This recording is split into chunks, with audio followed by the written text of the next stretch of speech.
안녕하세요. 오늘은 라캉의 욕망이라는 개념을 살펴보겠습니다. 라캉의 정신분석학에서 욕망이라는 개념은 욕구와 요구와는 분명히 구별됩니다. 욕구란 예를 들어 배고픔과 같은 생물학적인 본능을 의미합니다.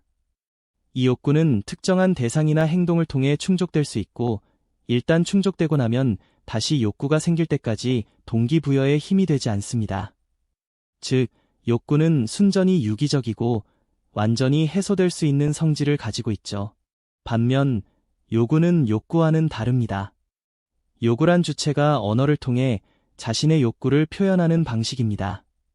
예를 들어 아기가 배고플 때 우는 것은 단순히 음식에 대한 욕구를 넘어서 타인에게 무언가를 요청하는 요구의 형태를 띱니다. 그런데 이 요구는 단순히 욕구의 충족에만 국한되지 않습니다. 요구에는 사랑에 대한 갈망, 타인에게 인정받고 싶어하는 마음도 포함되어 있습니다. 그래서 요구는 항상 타인을 향해 있고 언어라는 매개를 통해 표현되기 때문에 욕구를 완전히 전달하거나 충족시킬 수는 없습니다. 이제 욕망의 개념으로 넘어가 보겠습니다. 욕망은 욕구와 요구 사이의 간극, 즉 그 틈에서 발생합니다. 욕구가 요구로 표현된 후에도 남아있는 어떤 결핍, 그것이 바로 욕망입니다. 요구에는 항상 사랑에 대한 갈망이 포함되어 있기 때문에 요구가 완전히 충족되지 못한 자리에 욕망이 남게 되는 것이죠. 욕망은 욕구와 달리 결코 완전히 만족될 수 없습니다. 욕망은 특정한 대상이나 만족을 얻는 것이 아니라 항상 도달할 수 없는 대상을 향해 끊임없이 추구하게 만듭니다. 여기서 욕망은 생물학적 욕구가 아니라 심리적 결핍, 존재의 부족과 깊이 연결되어 있습니다.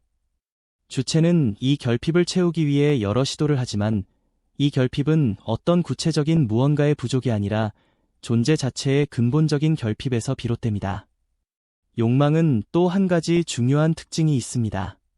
그것은 항상 타자와 연결되어 있다는 점입니다. 욕망은 타자의 욕망에 의해 구조화되며 주체는 타자의 욕망의 대상이 되기를 원하고 타자가 욕망하는 것을 욕망하게 됩니다. 이때의 타자는 단순한 다른 사람이 아니라 언어와 무의식이 작동하는 자리, 즉 상징적 질서 안에서의 타자를 의미합니다. 그래서 욕망은 순수한 상태에서는 욕구의 토양에서 뿌리 뽑혀 타자와의 관계 속에서만 그 절대적 조건을 갖게 됩니다. 욕망에 대해 꼭 기억해야 할 몇 가지 핵심 사항이 있습니다. 첫째, 욕망은 언제나 언어와 상징적 질서에 의해 매개됩니다. 욕망이 의식화되는 것은 기표, 즉 언어적 표식을 통해서입니다. 주체의 욕망은 그 구조에 새겨져 있는 수요의 조건에 의해 형성됩니다. 둘째, 욕망은 우리가 의식적으로 원하는 것이 아닙니다. 무의식적 욕망은 언제나 성적이며 그 진정한 대상은 결코 도달할 수 없는 것입니다. 욕망의 대상은 결핍을 나타내며 욕망의 원인으로 작동합니다. 셋째, 욕망은 불안과도 밀접하게 연결되어 있습니다. 욕망의 대상이 부재할 때, 즉 그 결핍이 더욱 선명해질 때 우리는 불안을 경험하게 됩니다.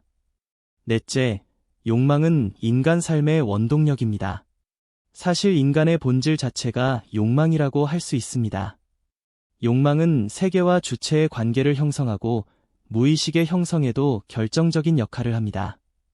마지막으로 정신분석의 목표는 욕망을 제거하는 것이 아닙니다. 오히려 주체가 자신의 욕망을 인식하고 그것을 탐색할 수 있도록 돕는 데 있습니다. 자신의 욕망을 이해하는 과정에서 우리는 자신이 누구인지 그리고 어떻게 살아가야 할지에 대한 깊은 통찰을 얻게 됩니다. 이렇게 라캉의 이론에서 욕망에 대한 개념을 이해하면 인간의 무의식과 언어, 그리고 존재의 결핍이 어떻게 얽혀 있는지 조금 더 선명하게 볼 수 있습니다. 여러분이 이 내용을 천천히 곱씹으며 자신의 삶과 연결해 본다면 라캉이 말한 욕망의 구조가 좀 더 친근하게 다가올 수 있을 것입니다.